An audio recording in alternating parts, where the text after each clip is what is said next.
नमस्कार मित्रांनो, मनी मॅनेजर्सच्या निफ्टी ॲनालिसिसमध्ये आपले स्वागत आहे। आज निफ्टी 26,061ला गॅपडाऊन ओपन झाली आणि 26,134चा हाय देऊन 26,000 जो स्ट्रॉंग सपोर्ट होता तो ब्रेक केला आणि 25,794चा लो बनवून 25,810ला क्लोज झाली।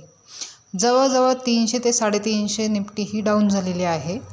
डेली टाईम फ्रेममध्ये बघितले तर निफ्टीने रॅली बेस्ड ड्रॉप हे फॉर्मेशन बनवलेले आहे।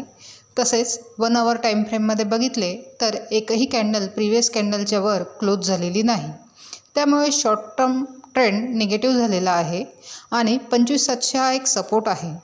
जर तो ब्रेक झाला तर 25,600 पर्यंत निफ्टी जाऊ शकते। अपसाईडला 25,925 हा एक हर्डल आहे। आता उद्यासाठी बघितले तर 25,925 आणि 25,700 या दोन महत्त्वाच्या लेवल्स आहेत। 25,925 ब्रेक झाले तर 26,030 पर्यंत निफ्टी जाऊ शकते आणि 25,700 ब्रेक झाले तर 25,600 टार्गेट हिट होऊ शकते। इंट्राडेसाठी सेल ऑन राईज हा सिनारिओ दिसत आहे। उद्या ओपन कुठे होते त्यावर ट्रेंड डिपेंड्स राहील। अशाच निफ्टीच्या ॲनालिसिससाठी चॅनल सबस्क्राईब करा, तसेच व्हिडिओ लाईक आणि शेअर करा।